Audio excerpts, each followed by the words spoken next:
Salam jumpa saudara, apa kabar Anda di hari ini? Senang sekali saya Ricky Gerungan hadir kembali dalam Dialog Forum Publik. Saudara, Provinsi Sulawesi Utara di tengah perkembangannya yang sangat pesat tentunya memberikan dampak positif bagi masyarakat Sulawesi Utara terutama dalam pembangunannya. Tetapi di sisi lain masih ada sejumlah hal yang harus diselesaikan. Salah satunya masalah tanah yang ada di Sulawesi Utara yang tetap menjadi fokus pemerintah saat ini. Dan kita akan berbincang terkait permasalahan tanah di Sulawesi Utara. Kami hadirkan sejumlah narasumber yang sudah hadir di studio TVRI. Dan langsung saja saya perkenalkan yang pertama Kepala Bidang Penetapan Hak dan Pendaftaran BPN Sulawesi Utara, Pak Ahmad Mukim Haryono MH. Selamat datang di TVRI, Pak. Bagaimana kabarnya? Alhamdulillah sehat. Sehat. Ya. Dan selanjutnya Pak Tommy Alexander, Kuasa Hukum BNI. Terima kasih Pak sudah hadir di TVRI. Dan yang paling kanan Dr. Santrawan Paparang SHMH MKN selaku Kuasa Hukum Pak John Hamenda. Terima kasih Pak sudah hadir di studio TVRI. Senang sekali saya pada kesempatan saat ini berbincang dengan narasumber yang berkompeten tentu di bidangnya, dan kita akan membahas sesuai judul yang sudah sampaikan di awal tadi. Dan di awal saya minta tanggapan Pak Ahmad terkait dengan bagaimana menangani permasalahan tanah yang ada di Sulawesi Utara. Ini juga tidak terjadi hanya di Sulawesi Utara, Pak, tetapi juga sejumlah daerah di Indonesia masih menaruh fokus terhadap penanganan masalah tanah yang memang bisa dikatakan ini hampir tidak selesai, Pak. Untuk Sulawesi Utara seperti apa? Silakan, Pak. Terima kasih. Jadi seperti yang telah disampaikan oleh presenter tadi, bahwa permasalahan tanah ini bukan hanya terjadi di Sulawesi Utara. Hal ini juga terkait juga dinamika pembangunan di Sulawesi Utara. Karena kita pahami bersama, majunya pembangunan itu akan dibarengi dengan peningkatan kebutuhan tanah. Ya. Ketika peningkatan kebutuhan tanah ini terjadi di masyarakat, maka terhadap tanah itu sendiri ada berbagai kualifikasi yang perolehannya dari riwayat waris, dari jual beli, atau bahkan hanya penguasaan sama sekali. Sehingga dengan klaster-klaster ini, ketika pembangunan ada di situ, atau kebutuhan lain ada di situ, maka akan menimbulkan masalah-masalah yang ada di lapangan. Yang tercatat di kantor pertanahan sepanjang tahun 2022, itu ada 214 pengaduan, dan 80 perkara. Tentu saja ini akan kita klasterisasi. Bagian mana yang bisa kita selesaikan lewat jalur mediasi, bagian mana yang harus kita selesaikan lewat jalur litigasi atau berperkara di pengadilan, sesuai dengan kondisi dan permasalahan yang diajukan oleh masyarakat, kan gitu. Nah, bagaimana upaya dari BPN? Sebenarnya orang berperkara dan masalah itu ada beberapa sebab. Satu, karena tidak tahu. Dua, karena ada dimanfaatkan orang lain, kan begitu. Kalau tidak tahu kita nggak masalah, kita bisa edukasi. BPN sudah melakukan beberapa edukasi kepada masyarakat melalui sebaran, kemudian media sosial dengan RRI, salah satunya dengan TVRI ini. Nah, ini sarana media edukasi kepada masyarakat bahwa ternyata memiliki tanah itu bukan hanya menguasai, tetapi ada kewajiban untuk memelihara, baik secara fisik tentang kesuburannya, pemanfaatannya untuk kesejahteraan masyarakat, juga secara juridis. Nah, bagaimana kita menguasai tanah itu bisa aman secara fisik dan aman secara juridis, inilah yang perlu kita edukasi. Di klaster mana tanah Bapak itu, kemudian tanda buktinya apa? Di klaster mana Bapak itu menggunakan tanah, kemudian tata ruangnya apa? Sehingga ketika ini dipahami oleh semua pihak, kita bisa yakini permasalahan itu bisa diminimalisir, kan gitu. Tapi jangan lupa bahwa semua yang membutuhkan tanah itu bukan hanya untuk keperluan orang per orang saja, tapi semakin ke sini terutama di Sulawesi Utara ini, kebutuhan tanah sudah menjadi media utama untuk pembangunan. Media utama untuk pembangunan. Karena sampai sekarang kita belum ketemu itu pembangunan yang melayang-layang di atas tanah. Pasti di bawahnya ada tanah. Nah, itulah kita dari Kanwil berupaya bagaimana kita bisa mengakomodasi pembangunan yang semakin pesat dengan minim permasalahan. Salah satunya yang mengedukasi itu. Dan kemarin kita mempunyai gerakan pemasangan tanda batas. Ini menjadi penting. Kenapa? Tanah itu disertifikatkan atau tidak, dijual atau tidak, itu minimal batasan hak seseorang itu dari tanda batas. Jadi ketika batas itu dipasang, ini belum sampai tahapan sertifikat ya. Ketika batas itu dipasang, punya saya, maka siapa yang memasuki pekarangan saya, Ya. batasnya apa kan begitu? Pak Ahmad tadi sampaikan masyarakat tidak hanya memiliki saja untuk contohnya sebidang tanah, tetapi bagaimana juga punya tanggung jawab untuk memelihara tadi itu Pak, menjaga batas-batas tanah. Kalau kita melihat skop yang besar di Sulawesi Utara, sebenarnya untuk karakter masyarakat Sulawesi Utara menjadi salah satu bagian tadi Pak, memelihara, menjaga itu bagaimana Pak untuk aset dalam hal ini tanah yang masih sering dipermasalahkan begitu Pak?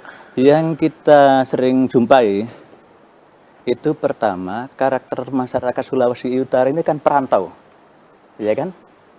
Banyak bapak-bapak dari Sulawesi Utara ini yang ada di Jakarta, ada di Surabaya, dan rata-rata sukses. Alhamdulillah, saya dengar bapak-bapak di rantau itu sukses.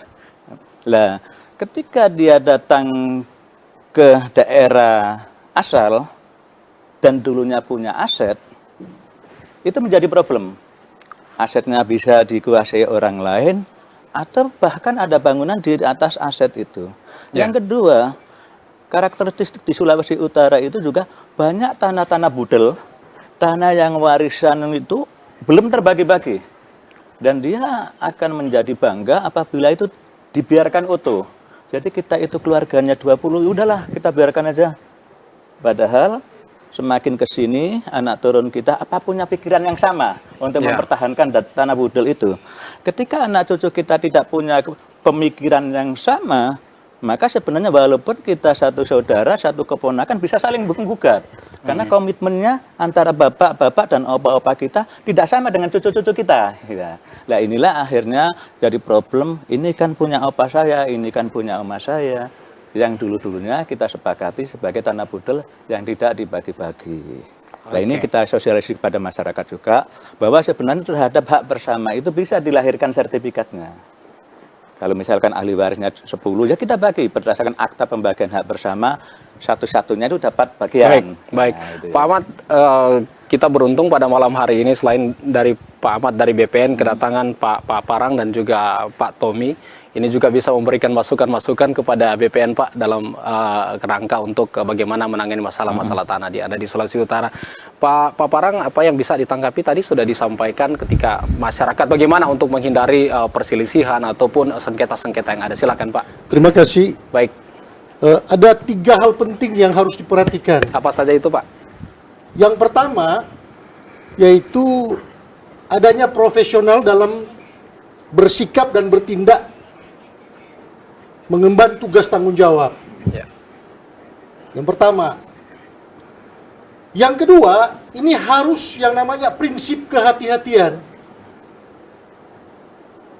Dan yang ketiga, menghindari adanya tuntutan dari pihak ketiga atau dari pihak masyarakat. Contoh konkret, saat ini kami selaku kuasa hukum dari Pak John Hamenda sudah mengajukan gugatan perdata resmi melalui Pengadilan Negeri Manado yang kemarin sudah kami daftar. Di mana tergugat-tergugatnya di sini kami gugat. Yang pertama PT BNI Indonesia, SEKI PT Bank Negara Indonesia, SEKI BNI Cabang Kebayoran Baru sebagai tergugat 1. Yang kedua PT BNI Kantor Pusat tergugat 2. Yang ketiga adalah Kanwil BPN Sulawesi Utara tergugat 3. Keempat, Kepala Kantor BPN Kota Manado sebagai tergugat 4. Yang kelima, Kapolri SEKI Kabareskrim SEKI Direktorat 2 Ekonomi Khusus _ Direktur Tindak Pidana Ekonomi Khusus sebagai turut tergugat 1. Yang keenam, Jaksa Agung Republik Indonesia SEKI Kajati DKI Jakarta SEKI Kajari Jakarta Selatan sebagai turut tergugat 2. Yang ketiga, yang ketujuh adalah pemilik mula-mula, yaitu Nyonya Putong Ekel sebagai turut tergugat 3. Yang kedelapan adalah PT Bank Danamon Indonesia, Seki PT Bank Danamon Cabang Manado sebagai turut tergugat 4. Yang kesembilan adalah Danamon Kanwil DKI Jakarta turut tergugat 5. Dan Notaris Telma Andris turut tergugat 6. Mengapa sampai digugat? Ini berhubungan dengan masalah tanah dari klien kami, Pak John Hamenda. Nah, dari Direktorat 2 Bareskrim Mabes Polri itu salah mensita. Diletakkan satu sita di sana yang berhubungan dengan perkara letter of credit. Letter of credit di sini kebetulan kami juga sebagai kuasa hukum, salah satu kuasa hukum dalam perkara letter of credit 1,3 triliun. Perkara yang disita adalah 4.500. Tidak menyebutkan nomor sertifikat, tidak menyebutkan gambar situasi, tidak menyebutkan alamat yang jelas. Dan disita itu termuat di dalam register Saudara Jaksa Penuntut Umum Kejari Jakarta Selatan, yaitu 4.500.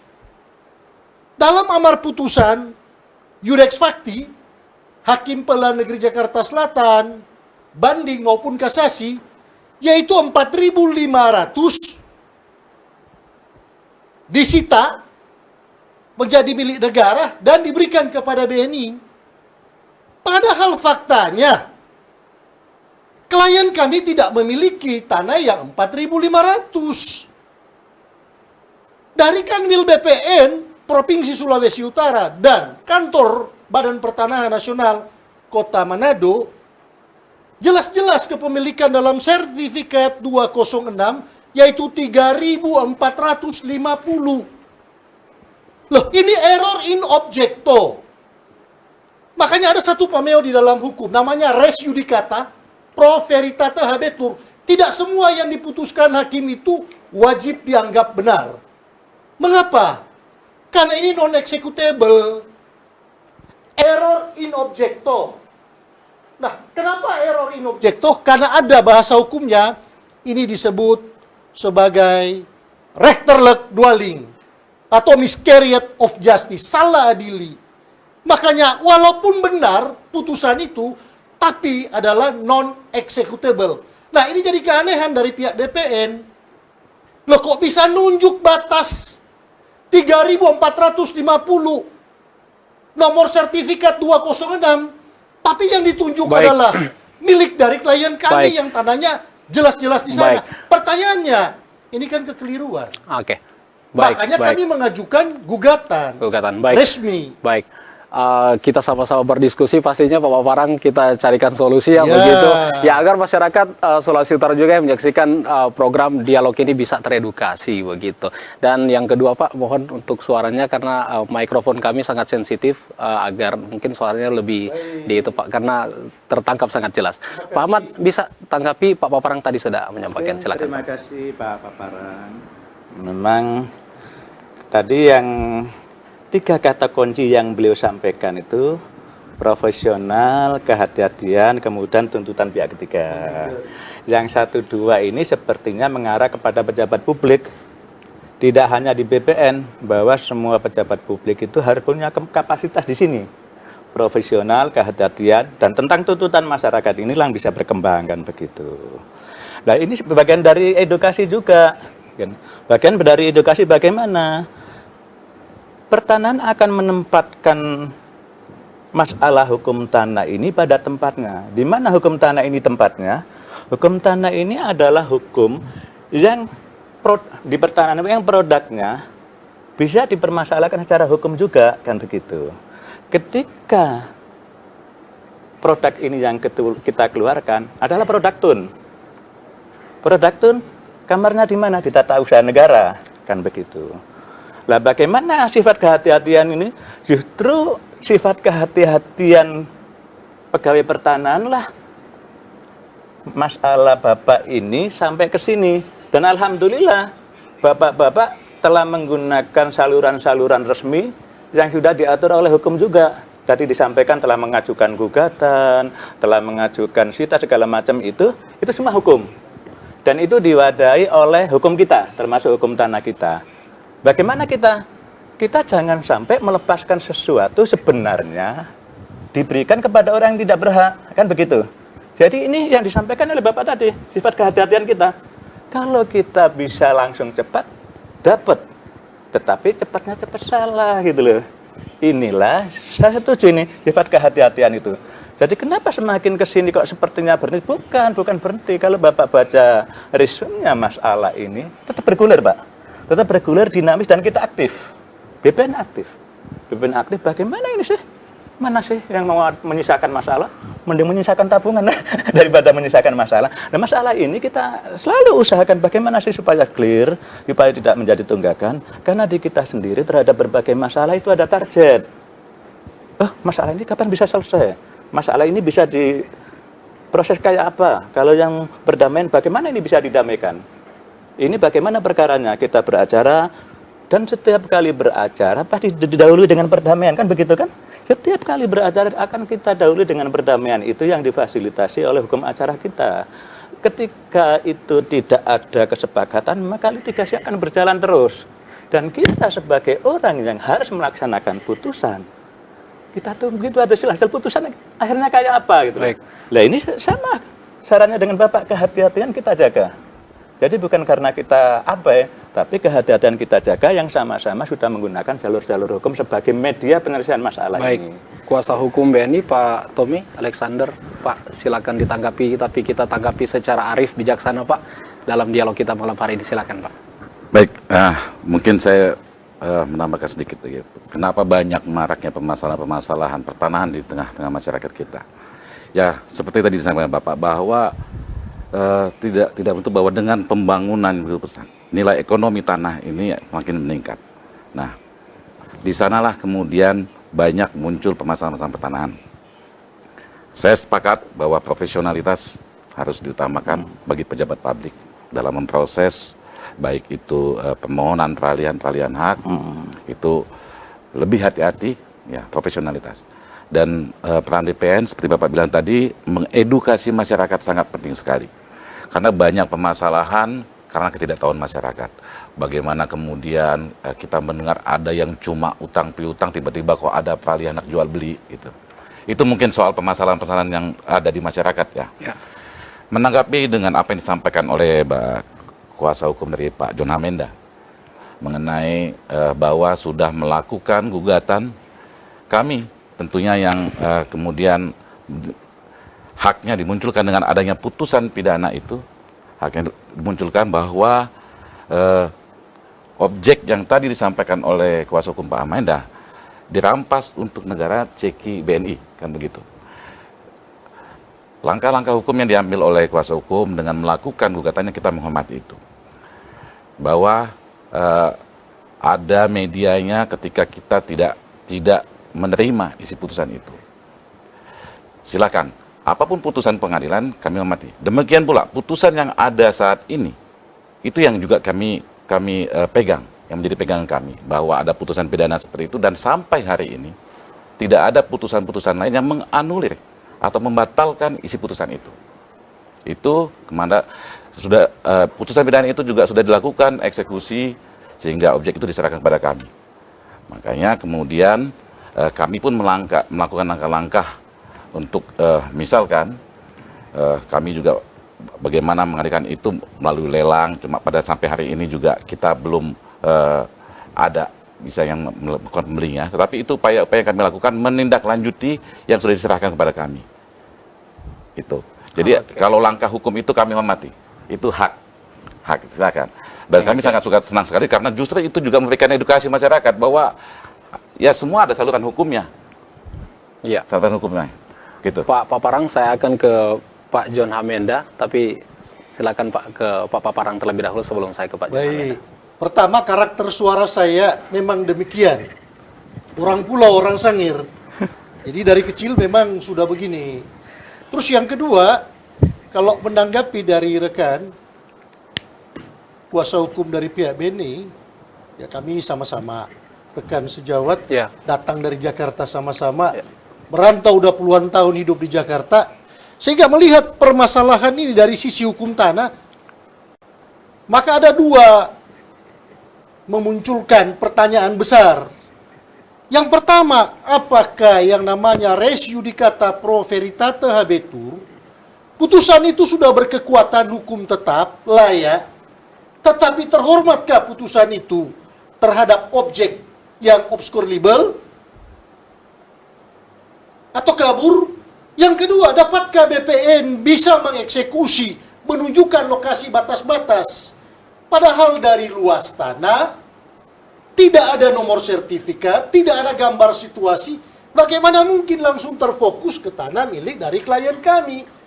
Beda loh, dari 4.500 ke 3.450 yang jelas-jelas ada nomor sertifikat.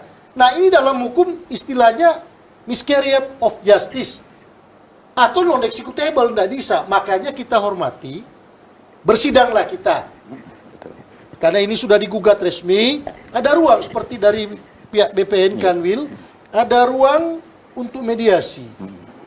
Dari rekan juga kuasa hukum Bedi, kita gunakan ruang mediasi. Jadi ada solusi apa yang akan dilahirkan di sana dengan melihat permasalahan yang ada. Nah, ini bagian dari penegakan hukum juga mediasi. Itu kira-kira. Baik. Nanti Pak prinsipal bisa bicara. Ahmad bisa ditanggapi sebelum saya ke Pak John. Silakan. Terima kasih. Memang Bapak Paparangan ini banyak menginspirasi. Jadi begini, pertama tentang putusan. Kita sepakat bahwa kita tidak boleh mengomentari putusan. Bahwa itu bisa dieksekusi atau tidak, ini kan produk hukum. BPN bukan dalam kapasitasnya untuk menilai, ya kan? Tadi kan ini sedang berperkara. Artinya ketika sedang berperkara, produk akhirnya itu putusan. Sedangkan terhadap putusan kita tidak boleh menilai. Bagaimana itu nanti bisa berakhir? Maka ini pada saat eksekusi. Ternyata Bapak berpendapat untuk objek yang sini, untuk objek ini sebenarnya tidak bisa dieksekusi. Karena apa? Kan begitu. Karena apa? Karena yang disampaikan dalam persidangan itu tidak menyebut nomor sertifikat. Di dalam sertifikat itu ada SU yang Bapak bolak-balik sampaikan itu. Tetapi bagaimana ini sampai berlama-lama? Sekali lagi, bahwa BPN hanya melaksanakan putusan. Hanya melaksanakan putusan. Tidak sedang membuat keputusan baru. Sehingga apa yang ada putusan sekarang ini kita sikapi. Dengan yang kehati-hatian lagi kita sikapi itu. Yang disampaikan dari BNI, ketika ada putusan pidana yang menyatakan banyak hal termasuk objek ini yang diberikan kepada BNI, sampai sekarang belum ada putusan sebaliknya. BNI kan berpendapat begitu. Sehingga ketika ini menyatakan pendapat ini tidak bisa dieksekusi, BNI menyatakan belum ada keputusan sebaliknya, BPN kalau ini, apakah pendapat itu yang dipakai, apa pendapat ini yang dipakai? Padahal dua-duanya kalau di lapangan bisa bertentangan kalau kita laksanakan. Dan itu BPN yang di tengah-tengah gitu. Pak Ahmad, kita dengarkan Barangkali dari... kami coba bikin stressing sedikit dulu. Boleh, silakan Pak. Ya. Kalau yang dimaksud oleh pihak BPN di sini, ini putusan ini bukan nggak bisa dieksekusi ya. Contoh konkret dari Kajari, Kepala Kejaksaan Negeri Jakarta Selatan, Iya, betul. sudah mengembalikan fisik sertifikat secara langsung kepada klien kami, Pak John Amenda. Dan penyerahannya dalam bentuk berita acara resmi. Jauh hari ini tidak termasuk dalam pertimbangan putusan hakim. Tanah-tanah ini, makanya dikembalikan dalam bentuk berita acara. Sudah dieksekusi. Yaitu sertifikat fisik 206 resmi diberikan kepada klien kami, Pak John Amenda. Karena jauh hari sudah dijadikan sebagai collateral coverage, barang jaminan ke Bank Danamon. Makanya di dalam gugatan kami adalah perbuatan melawan hukum. Kami gugat adanya perbuatan melawan hukum yang dilakukan oleh pihak BPN. Oke. Dengan salah menunjukkan objek. Itu kira-kira. Pak Paparang, kita akan kembali usaha jeda berikut ini, Bapak-Bapak. Tetaplah bersama kami dalam Dialog Forum Publik, saudara. Baik, terima kasih.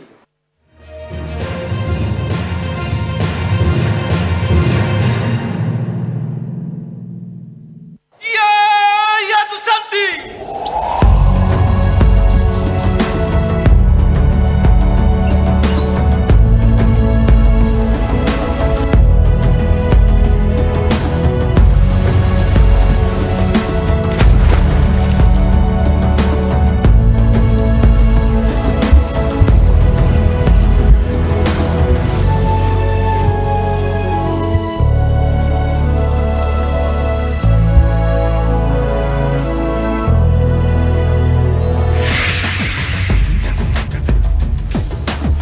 TVRI Media Pemersatu Bangsa.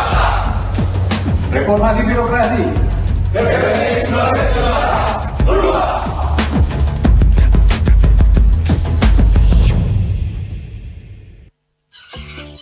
Teman, kenalkan, namaku Tarsius, binatang pelimata atau monyet terkecil di dunia.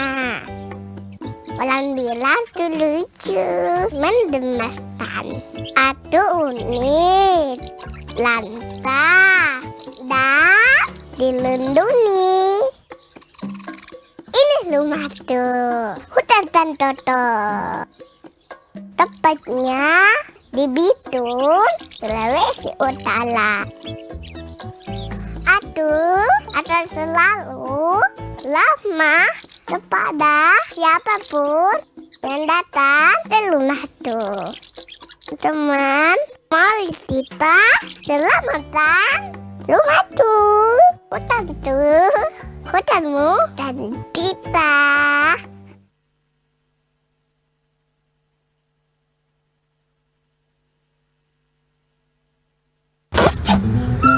Kanan dikit, kanan dikit. Geser lagi. Deso.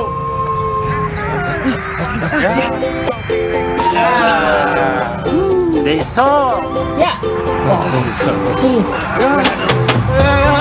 Deso.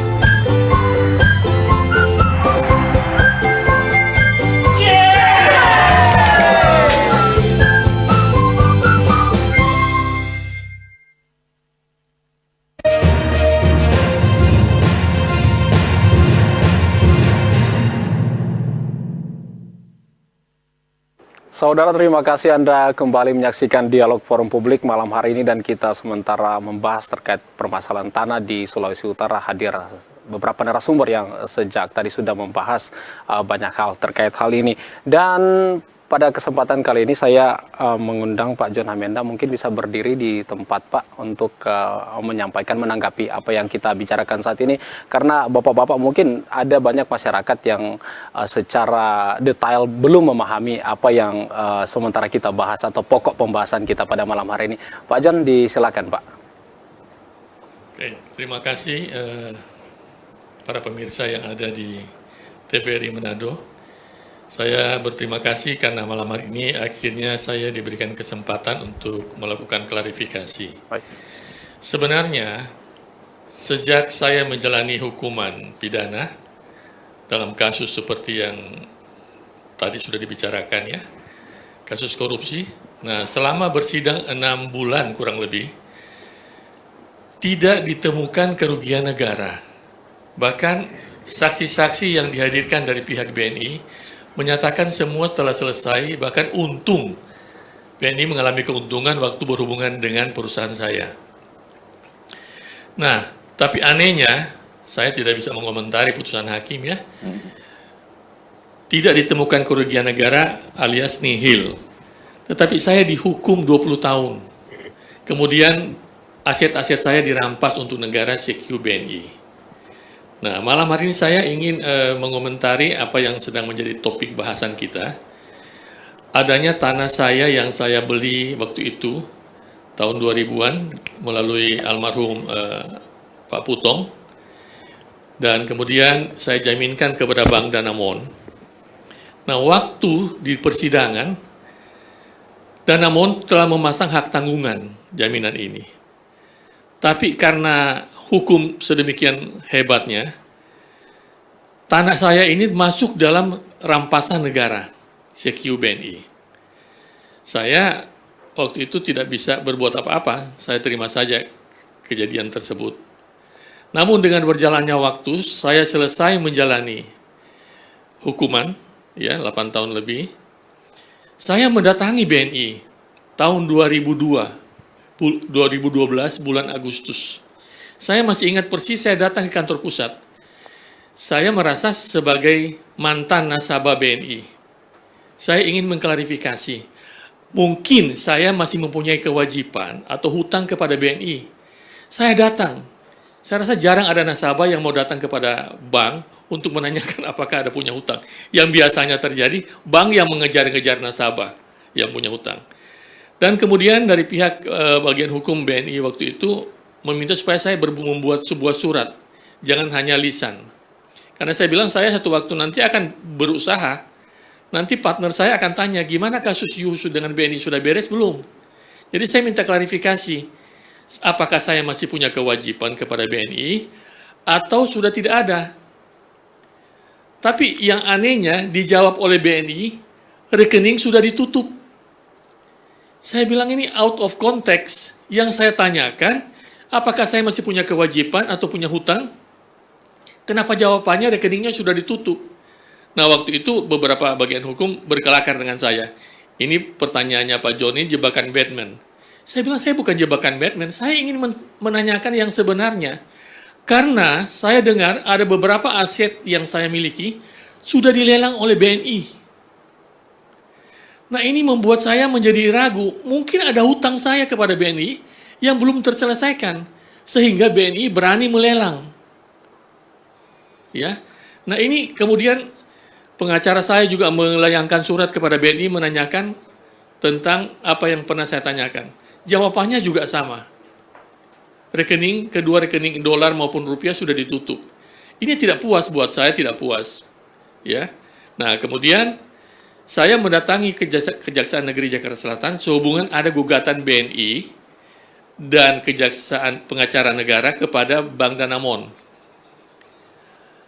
Dan dalam putusan itu ditolak gugatannya BNI dan Pengacara Negara, Kejaksaan, sampai pada tingkat pengadilan tinggi, dan kemudian BNI dan Kejaksaan Pengacara Negara tidak melakukan kasasi. Sehingga gugatan itu menjadi inkrah, berkekuatan hukum tetap. Nah, saya membawa putusan gugatan itu kepada Kepala Kejaksaan Negeri Jakarta Selatan. Saya bilang, Pak, sertifikat yang disita dari Bank Danamon, Pak, ini salah, Pak. Karena ini gugatannya BNI ini ditolak oleh pengadilan. Kemudian Kepala Kejaksaan Negeri Jakarta Selatan sebagai jaksa eksekutor mengatakan kalau begitu minta BNI Danamon membuat surat permohonan untuk mengambil kembali sertifikat ini karena ini keliru. Nah, akhirnya Danamon membuat surat kepada Bank BNI kepada Kejaksaan Jakarta Selatan. Singkat cerita, sertifikat tersebut dikembalikan oleh Kejaksaan Negeri Jakarta Selatan kepada Bank Danamon. Karena dibilang saya bukan para pihak, karena mereka menyita dari Bank Danamon, kemudian harus dikembalikan kepada Bank Danamon. Ya, nah setelah dikembalikan kepada Danamon, saya sebagai nasabah melunasi hutang saya kepada Bank Danamon. Dengan demikian, sertifikat tersebut diserahkan oleh Bank Danamon kepada saya, hak milik tersebut, 2 buah. Nah, waktu diserahkan ke saya mengajukan royak kepada BPN. Kemudian oleh BPN Kota Manado, royaknya dijalankan, walaupun memang makan waktu sampai hampir 7 bulan. Setelah selesai diroyak, tiba-tiba diblokir oleh BNI. Saya yang bilang aneh juga ini. Terkatung-katung berapa kali kita rapat di Kanwil BPN, ya, tidak ada keputusan. Saya masih ingat saat waktu itu Kanwilnya Pak Roland Sijabat pernah mengatakan di depan BNI, kalau BNI tidak melakukan gugatan perdata, maka blokir ini akan kami cabut. Karena itu ketentuan undang-undang. Tapi sampai hari ini tidak ada gugatan perdata yang dilakukan oleh BNI. Hanya blokirnya jalan terus. Bahkan ada statement dari Kepala BPN Kota Manado, bahwa blokir itu bisa permanen. Baik. Nah, ini yang saya aneh. Saya meminta kepada BPN, mana surat permohonan blokir dari BNI? Tidak pernah dikasih. Dengan kuasa Tuhan beberapa hari yang lalu, saya menerima surat pemberitahuan dari BNI tentang pemblokiran. Permohonan blokir. Nah, itulah yang saya sampaikan kepada penasihat hukum untuk supaya melakukan gugatan perdata. Dan kerugian yang saya alami selama 6 tahun, di mana saya tidak bisa mengembangkan tanah tersebut, dan nama baik saya sudah rusak, ya, kepercayaan dengan para partner usaha saya menjadi tidak jelas. Baik. Ya, ini yang saya katakan agar supaya penasihat hukum melakukan gugatan perdata, Baik, karena baik. kerugian saya sangat besar. Baik. Ya, dan Baik. saya meminta kepada penasihat hukum untuk segera membuat surat kepada OJK dan meminta kepada Bursa Efek Jakarta untuk suspend saham BNI. Baik. Pak John, Itu yang saya akan terima kasih mohon. Pak. Terima kasih sudah hadir di TVRI dan Pak Tommy bisa tanggapi Pak. Baik. Mari kita diskusikan secara Ya, bersama-sama nanti terima juga kasih. dengan Pak Paparang Terima dan Pak Ahmad. Silakan Pak. Baik.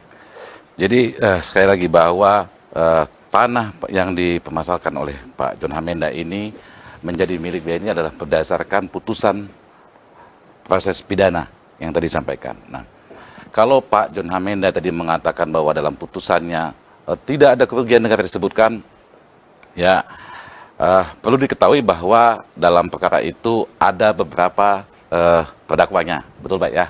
Bukan cuma Pak John Hamenda saja. Memang bahwa kemudian di putusan itu tidak disebutkan atas nama Pak John Hamenda menyebabkan kerugian, tidak ada dalam putusan itu, ya, tidak ada dalam putusan itu. Tetapi ada terdakwa lain yang juga kemudian sudah diputus dalam perkara LC itu, gitu Pak.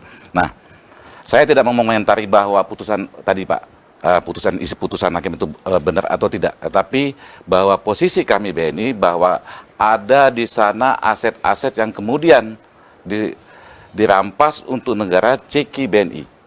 Kemudian oleh jaksa sebagai eksekutor melaksanakan itu dan kami menerimanya. Menerima saja nih Pak ya, menerima. Menjadi bahwa itu sudah dilakukan, diserahkanlah kepada BNI. Nah, kemudian bahwa sudah ada gugatan mengenai gugatan BNI ke Bank Danamon. Karena ini sudah dilakukan eksekusi, diserahkan kepada BNI, kemudian Bank Danamon pada saat itu mau melakukan eksekusi jaminan. Eksekusi jaminan. Kita sebagai pemiliknya kemudian melakukan gugatan. Nah, kemudian diputuskan oleh hakim, kita hormati. Tetapi substansinya bukan masalah pemiliknya, bukan masalah kepemilikan. Ini yang perlu digarisbawahi.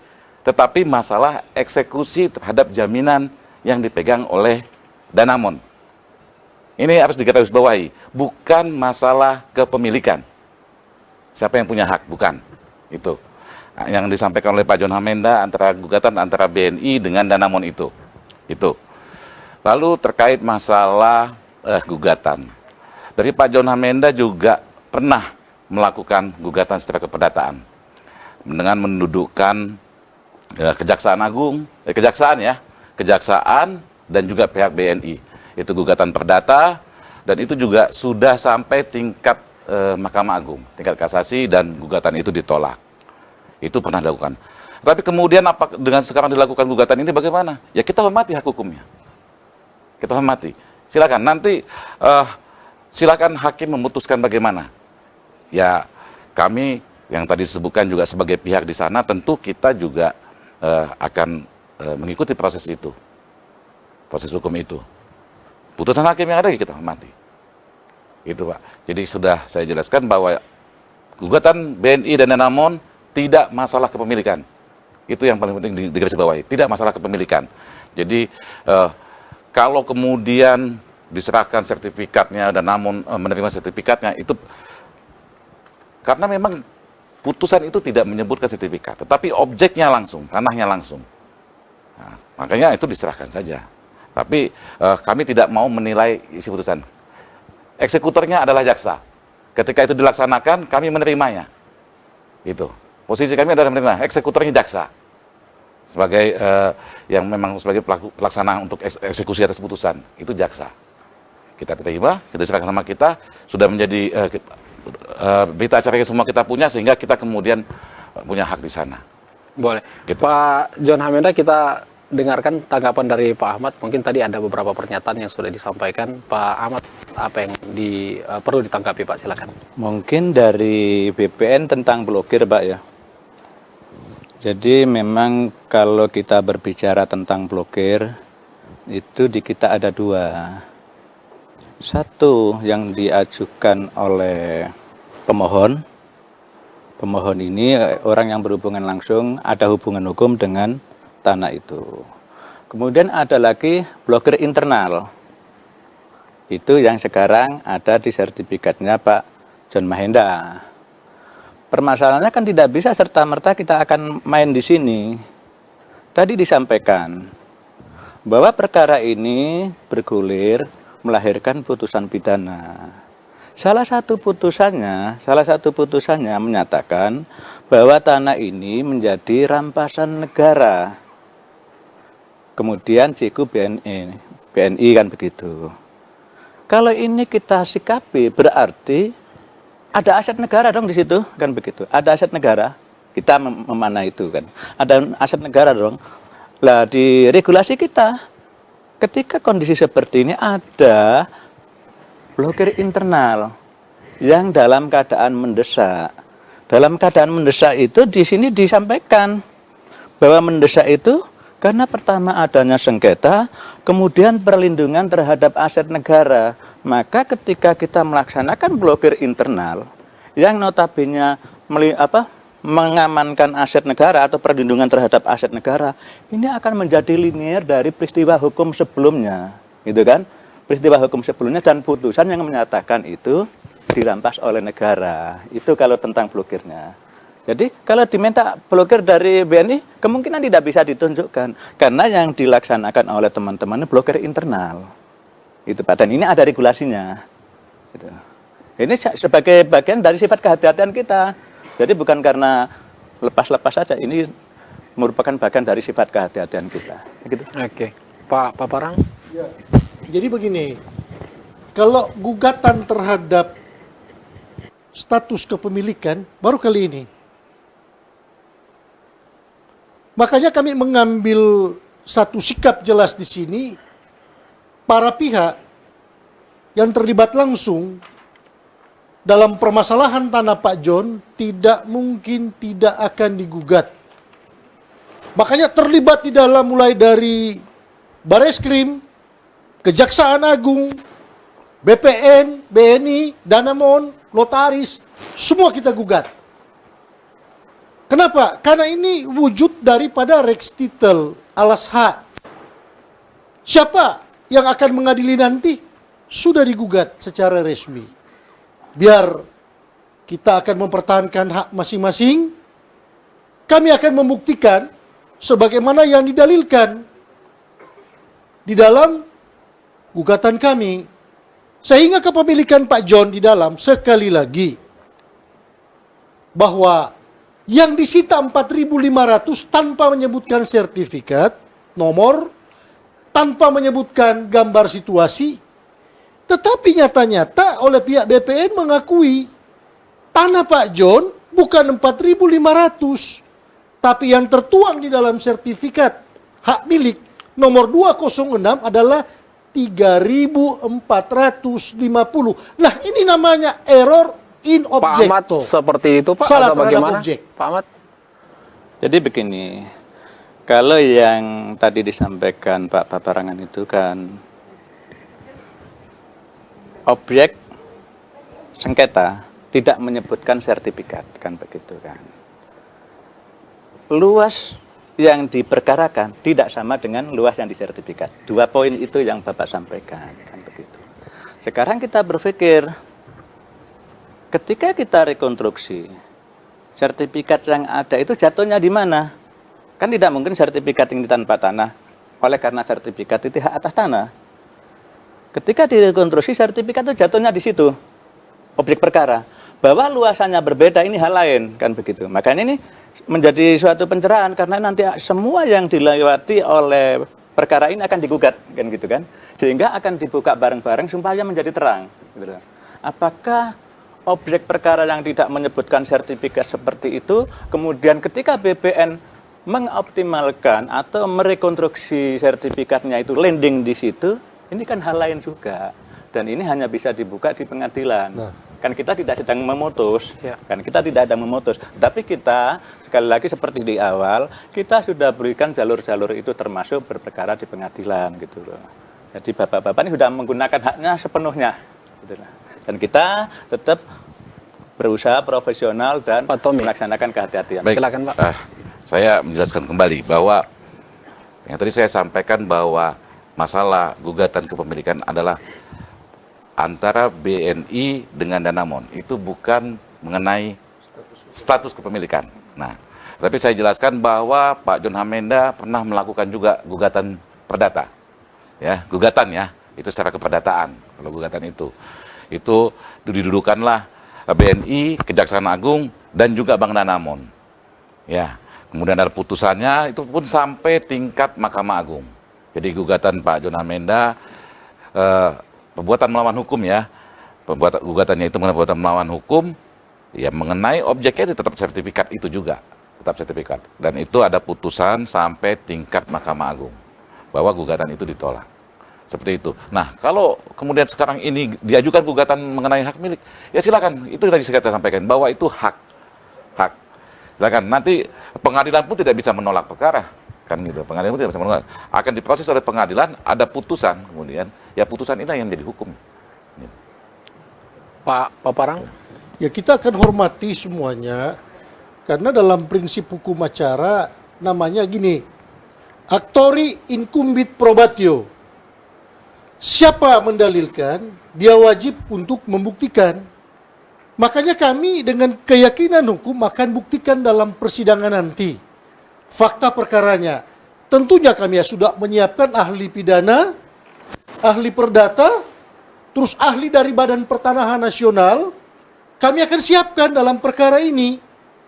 Sehingga dalam memandang perkara ini dari sudut pandang keahlian masing-masing, dari sudut pandang bukti surat yang akan kami ajukan, sehingga biar nanti hakim yang putuskan, tapi kami berprinsip dari fakta, dari asas hukum tadi, actori incumbit probatio. Siapa yang mendalilkan, dia wajib untuk membuktikan. Mari kita buktikan sama-sama kebenaran perkara ini. Pak Tommy, mungkin bisa ditanggapi apa yang disampaikan? Ya, saya setuju ketika itu masuk ke dalam ranah pengadilan, ya silahkan untuk membuktikan. Juga masing-masing pihak nanti akan membuktikan. Tetapi terkait dengan hak yang ada berdasarkan putusan pidana yang ada ini, putusan pidana bahwa objek ini dirampas oleh negara Ceki BNI, sampai hari ini tidak ada putusan yang kemudian menganulir itu, memutuskan membatalkan itu. Itulah kenapa kami dari BNI harus mempertahankan, karena itu sudah aset negara, dirampas untuk negara Ceki BNI. Itu mungkin yang saya harus tekankan di sana, bahwa kenapa kami harus mempertahankan putusan sampai hari ini, itu yang kita pegang. Gitu. Pak Ahmad, singkat Pak, silakan singkat. Saya menanggapi, saya bukan orang hukum, tapi menanggapi kata-kata tadi dari ini ya, melalui putusan dirampas untuk negara. Saya sebagai orang awam ya, mendengar kata-kata ini sesuatu yang sangat mengerikan. Yang saya tahu, negara kalaupun mau menggunakan tanah rakyat untuk bikin waduk atau pelebaran jalan, negara akan mengganti rugi. Negara boleh merampas hak saya kalau saya benar-benar merugikan negara. Ini juga salah satu catatan hukum yang saya lihat, bahwa ada kesewenang-wenangan. Bukan hanya ini aja Pak ya. Perkebunan saya yang dengan 3 pabrik yang ada di Modo Inding, itu telah dilelang oleh BNI, sementara perolehan hak itu jauh sebelum saya menerima ke LC. Nah, saya sudah menanyakan kepada KPK tentang pelelangan ini. Mereka bilang itu BNI atau kejaksaan itu bersalah kalau melelang itu bukan hasil kejahatan. Baik Pak. Dan itu belum saya sampaikan, itu tahap kedua. Yang saya persoalkan sekarang ini, saya pegang sertifikat asli. Ya. Saya pikir jaksa eksekutor akan keliru besar dan berbahaya apabila dia tahu ini tanah rampasan negara dan diserahkan kepada Danamon. Itu aja catatan saya. Jadi saya pikir jaksa itu bukan lembaga yang bodoh di Terima kasih Jakarta Selatan. Pak John Hamenda. Saya serahkan tentu ke dengan segala konsekuensi. Baik, Terima kasih. Pak Ahmad, tanggapi di perbincangan kita sebelum kita menutup dialog forum publik, Pak. Ini salah satu contoh kasus juga yang sementara ditangani oleh BPN, dan lewat hal yang kita bahas ini bagaimana ke depan dalam menangani permasalahan tanah di Sulawesi Utara.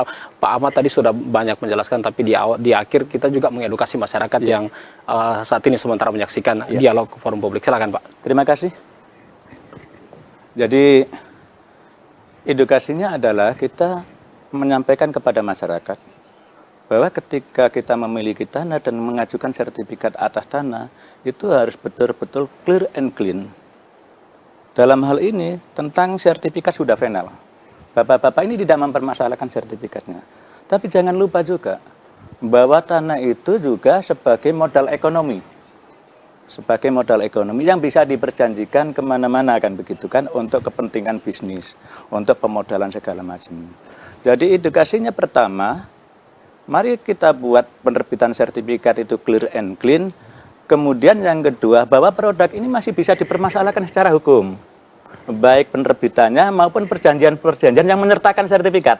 Nah, ini yang kita pelajari pada hari ini kan itu. Penerbitannya, kemudian perjanjian-perjanjian yang menyertakan sertifikat. Atau putusan-putusan yang menyertakan sertifikat. Kan begitu kesimpulannya. Oke. Baik, terima kasih Bapak-Bapak sudah hadir di studio TVRI. Kita sama-sama berharap apa yang sementara dihadapi ini bisa ada jalan keluarnya. Begitu Bapak-Bapak. Mudah-mudahan. Terima kasih sekali lagi Kepala Bidang Penetapan Hak dan Pendaftaran BPN Sulawesi Utara Pak Ahmad Mukim Haryono MH, juga dari Kuasa Hukum BNI Pak Tommy Alexander, dari Kuasa Hukum Pak John Hamenda, Dr. Santrawan Paparang SH MHMKN. Terima kasih Bapak-Bapak sudah hadir di studio TVRI. Terima kasih kembali. Dan saudara, terima kasih Anda telah menyaksikan Dialog Forum Publik. Kita berjumpa di lain kesempatan. Selamat malam.